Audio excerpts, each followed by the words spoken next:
what's going on, Birdland? Thank you very much for taking the time to tune in. I have a very special guest hanging out with us, Kyle Goon. You can check him out on X at Kyle Goon, the Baltimore Banner, covering Ravens, which I'll be talking about in a couple months, Orioles, Maryland sports, all that good stuff.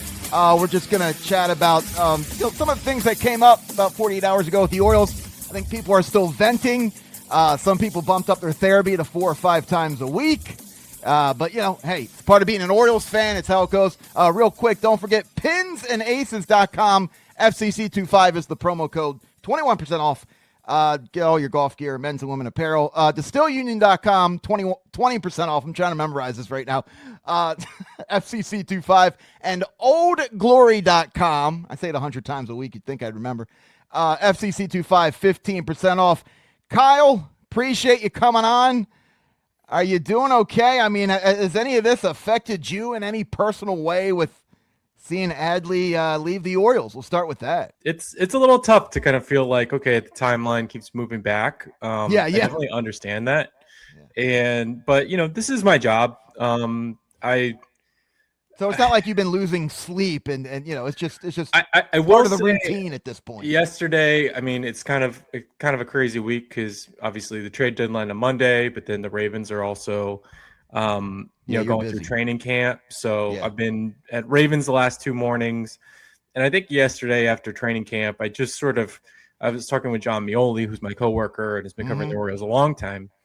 And I just said, we just sort of commiserated about how worn out we were. I think, and it manifests in different ways. I mean, obviously I wrote a column of frustration about the team, but I think honestly, like John and I, when we were talking, we were just sort of like, man, I'm wiped.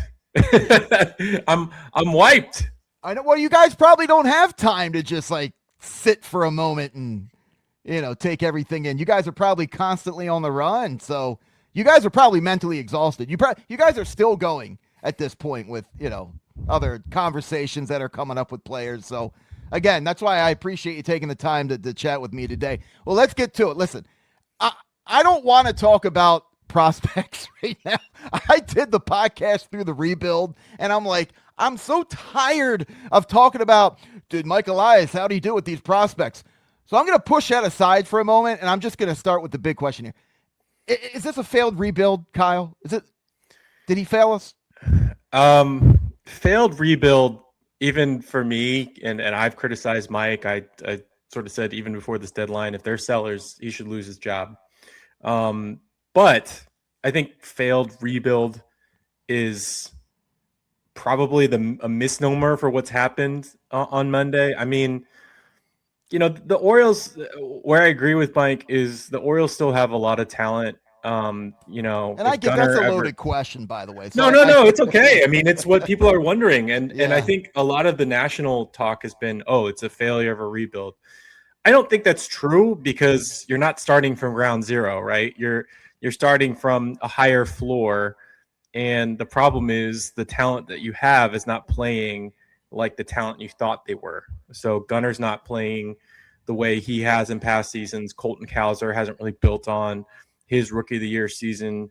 Guys are just not being the studs that you thought they would be. Jackson Holliday, I mean, I think he's been set back by his injury more than we can appreciate, but he's not playing like a number 1 pick right now. No. And that's what the problem is, where you're in this assessment phase, and Adley was kind of part of that, for especially the previous year and a half before this season, not playing like a number 1 overall pick. And that's the problem of this rebuild. You had the top ranked farm system in baseball, but the top ranked farm system doesn't guarantee you the top ranked team in baseball. And for 1 year, they were the top ranked team in the entire AL. And Mike Elias confessed basically the other day, I got caught up in the narrative of the rebuild. And I think everyone kind of felt like, okay, this is the start of something. These guys are about to take this league by storm. Even when they got swept by Texas, I think the feeling was, hey, they're going to be right back in it next year. And they never got back. I think we always felt that, as frustrating as it was with the playoffs. I think we always were like, they'll be back. It's frustrating, but they'll be back. They'll be back. And it seems like all of sports media, I don't even know anyone out there anymore right now is going, well, whoa, hold on, guys. Let's give Mike a chance here, and here's why.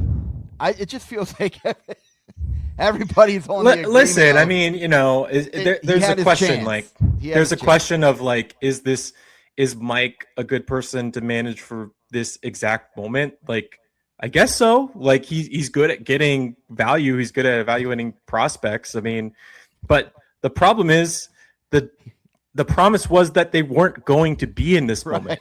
Right. They were sellers last year when they expected to compete.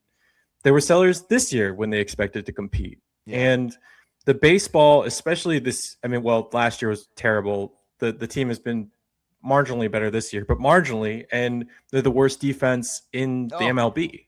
Oh. So it's just it's not a good product. It's not a winning team. No. I didn't feel, even though the race is, the Orioles are technically still in the race, right?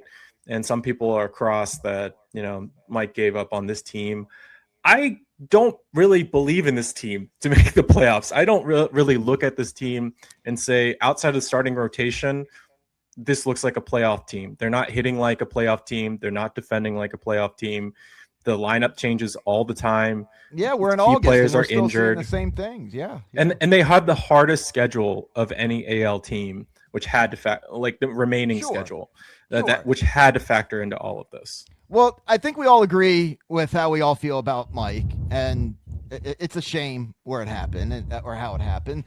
I want to steer towards Adley. And look, he was the OG. All right. I remember I was at Jimmy's Seafood for the draft party that day. And it's just, it was sad to see him go, because I think it was more of like, you think you met somebody and you're like, oh, I met the love of my life and we're going to spend so many years together.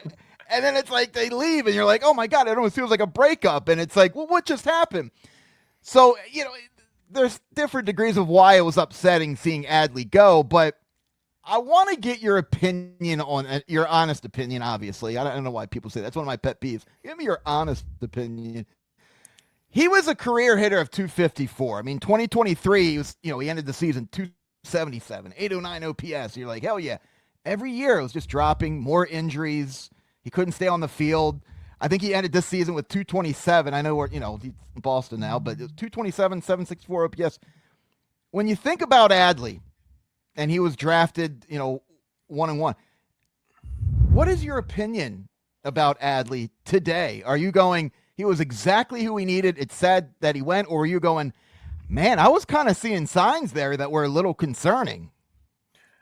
I mean, I think those two things can actually meet. I think as a hitter, which people point to the regression, yeah. I mean, he in those first two seasons, towards a hitter offense. Yeah. No. It's okay. I mean, it's all part of it, right? Sure.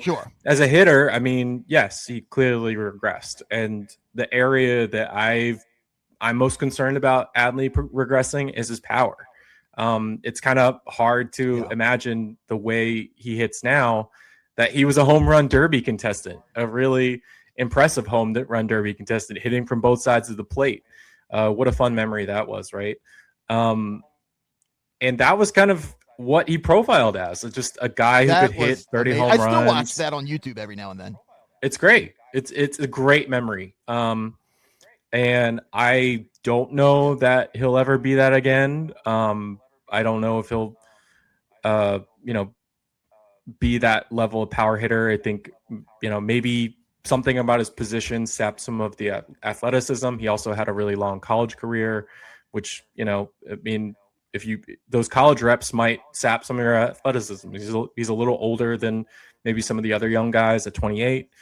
I can't sit here and say, yeah, Adley's going to be that great hitter again. But I think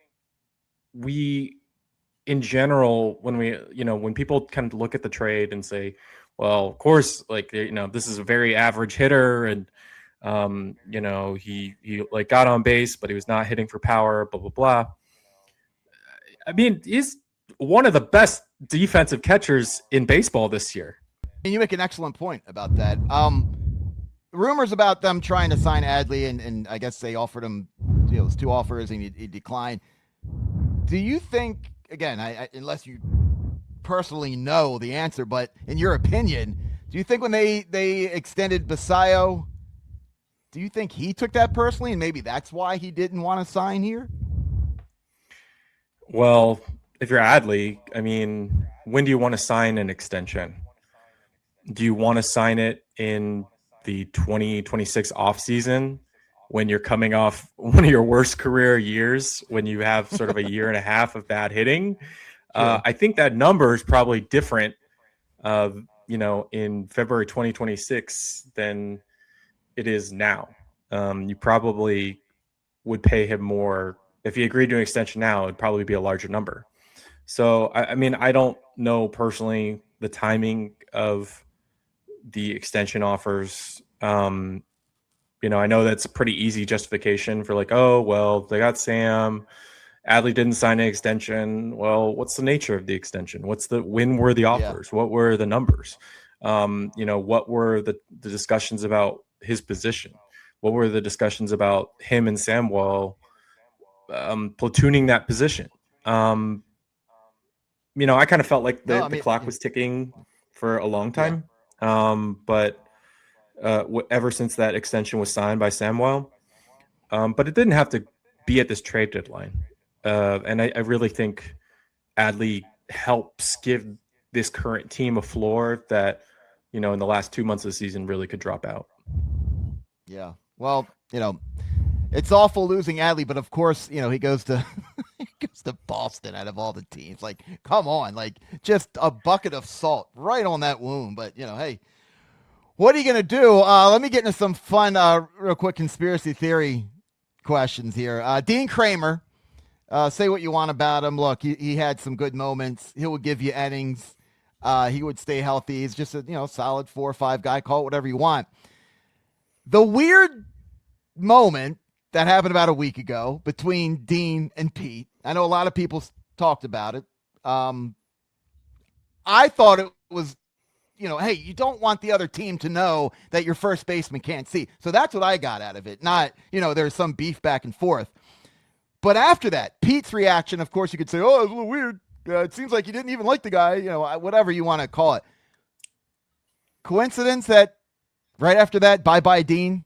I mean, is that just a fun conspiracy theory, or I think it's a coincidence. I mean, like this front office does not take, single issue. You don't think Pete picked up the phone and said, "Get this guy out of here"? Right now. One thing I said on our podcast for the Banner is, like, frankly, Dean's good for 1 or 2 of those a year, right? I mean, he kind of had a weird thing last year with Samwell behind the plate as they walked into the dugout and kind of got in his face. And not cool. Did that? I can't sit here and say that has any effect on trading him away, but I don't think it's in his favor. I don't. I think it was a coincidence. If you're asking me, it's fun to talk about. It's kind of like, ooh, what happened there? But if I had to put money on it, I'm not a betting guy. I don't bet, but I would bet it did. It's just a coincidence. But that was weird. It was weird. Pete's reaction, I thought, because usually you would think someone would just go, "Yeah, I'm good, thumbs up, I'm good," and then Pete's like, "What was that? What was that?" But Dean kind of has those interactions, though. I mean, every now and then, and it just seems to, whatever you want to say, it just seems to be something that happens when he's involved. Yep. It's a weird reputation he was getting there. Again, a lot has gone on the past 48 hours. Trade deadline, frustrating again. Here we are.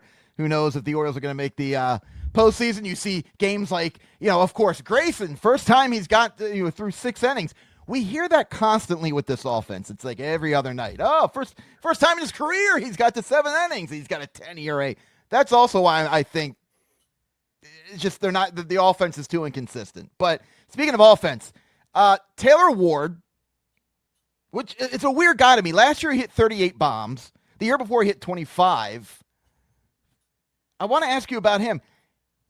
What you were watching, and ball, obviously, he had to have changed up his role, right? He's like, oh, okay, I'm like a leadoff guy, or okay, I just need to get on base. Like, That was weird, right? Like it was weird. I think Taylor felt it was a little weird. The one thing is that when they traded him, he was leading the AL and walks. He had 87 walks. yeah, And but where'd the certainly power go? it Like was weird. weird. I think part of it is the Orioles left field wall. I know they've kind of tried to figure out the right distance. They've moved it twice. It's still hard. It's still hard. I mean, I was a you've fan seen when Mike right-handed did it. hitters go. I was a fan when Mike did it because I'm like, all right, we're gonna get pitchers that come in. But now I'm thinking, was that not the best idea? It's tough for righties. It's really tough. Oh and man, they say yeah, so. Mountcastle. He wasn't too happy about that. No. Craig Albernez. Give him a chance. How do you feel about him? Are you on board? Are you a Craig fan? What's your thoughts here?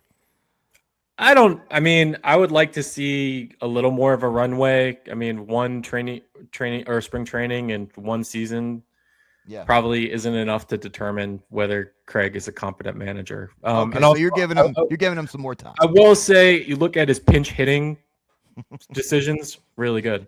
They're really good. Kobe and Tyler O'Neill, he's made them. Oh, I thought you were being sarcastic there for a second. No. Okay. It's truly his pinch hitting decisions, which is one of the few areas a manager really affects nowadays. Have been very good. All right. Should there be a salary cap in baseball? Yes or no? I pass. Is there going to be a 2027 season? Yes or no? Yes, it'll be short though. Oh, okay. You heard it here first. And last question before we get to random questions. Analytics. Are they changing the game in a good way, bad way, no change at all? Or, they've always been there, folks. Calm down. Or are you like these people who've never played a game in their life? They got to get out of this analytic department. Do you have any thoughts on that? I think people use that word to cover a whole broad swath of things, and when things go bad, damn those analytics. Right. It's like, are you for or against analytics? Well, everyone uses some kind of analytics. I mean, ERA is a form of analytics, right? Yeah. But in general, they've changed the game to make it more focused. I mean, run production, things like that. I mean,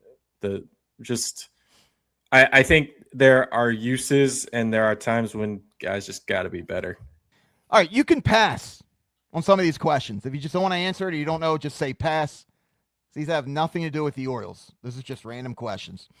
What's your biggest fear, Kyle? That movie Obsession? Of course. Love it. I didn't see it because I don't. That's like a very particular thing. I don't like that. What the whole have you had a personal attraction experience? Is that what you're? No, I just find it cringe. I don't like it. Okay. So your biggest fear is like movies like just like a weird person who's obsessed with you. I don't like it. I'm not saying it's ever happened to me. It's just the concept is scary. Okay, I thought we were about to have like a therapy session here for a minute. Okay, I got No, I did see the movie. If you're into horror movie, I highly recommend it. That's not going to happen. Not that particular horror. It makes me feel uncomfortable. That escalated so far. My wife and I were watching it. We're like, we were feeling uncomfortable. So anyway, yeah, it's probably good you're passing on it. Would you want to know the exact date of your death? Sure. Yeah. Because I think, we get so caught up in routines. I mean, for sports people, it's just like, what's the next season? What's the next game? And I think if I knew when I was going to go, I'd probably shift some things around. Like, hey, you know what? I'm taking some trips. Hey, I'm going to retire with zero.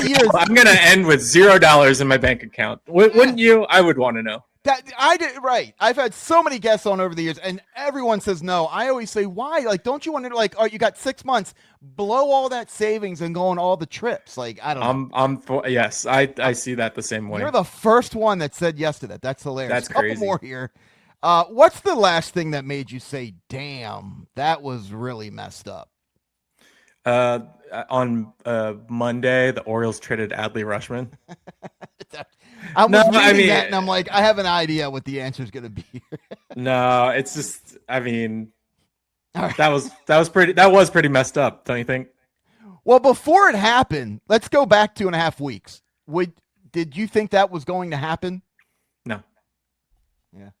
I told somebody who asked the day before it happened. I was like, I don't think so. And I think the thought was the Orioles are listening. They're doing their due diligence, Right. They're always going to and listen. Right?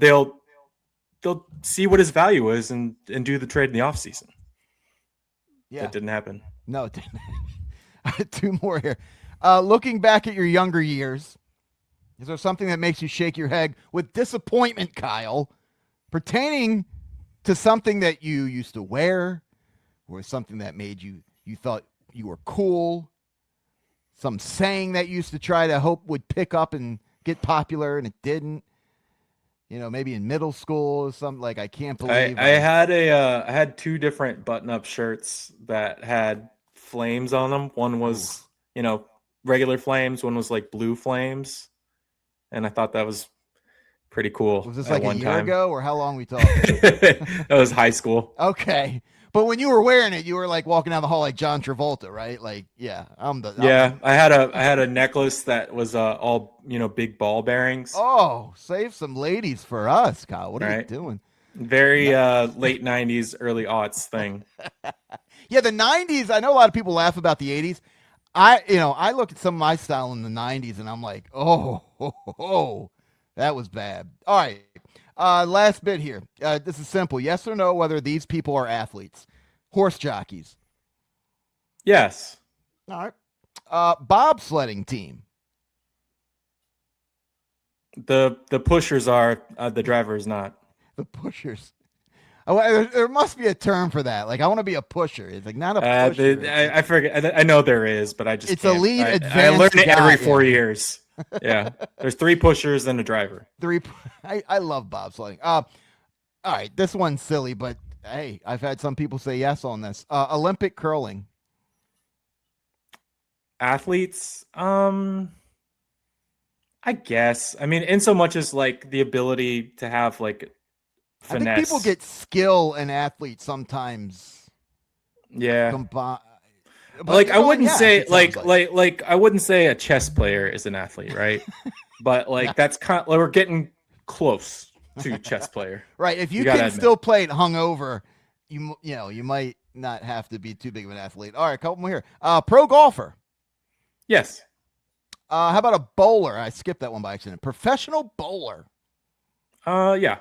Sure. Oh, so yes on bowler, yes on pro. And last one that usually gets people thinking for a moment here, NASCAR drivers. I used to think no.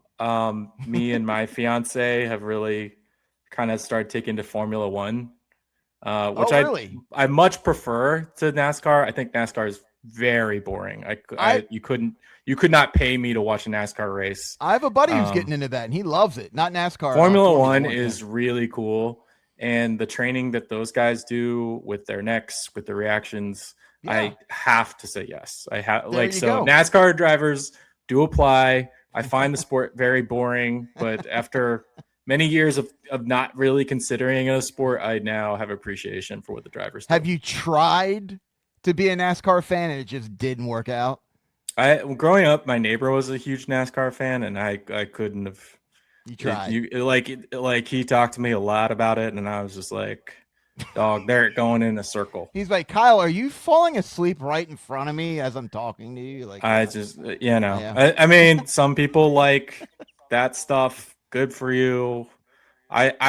Formula One, at least, it's like, okay, there's like a real course. They're going really fast. There's it's a really interesting. Yeah. How fast do they get in Formula One? Oh, I think at top speed, like maybe 300 miles per hour. And like NASCAR might be more consistently fast, but like handling curves, turns, there's a lot of crashes in Formula, or like, issues in Formula One. It's a really complex thing. If you ever, an easy way to get in, I mean, I watched Drive to Survive. My fiance got me into it, but Drive to Survive. I'm always looking for new shows. It's Netflix. But then the other even easier way is watching the movie F1 with Brad Pitt, which is fun movie. F1 with Brad Pitt. I thought I knew all Brad Pitt's movies. Yeah, it was only about a year ago. It's on Apple TV. Oh, I do know what you're talking about. Yes, that did look good. Okay, good. It's a good movie. But also I'll watch Brad Pitt just, confidently say whatever about what it's just like, what we got to do is race these cars. I'm like, it is something about watching Brad Pitt. You're just like, yeah, this is a great film. I love it. Yeah.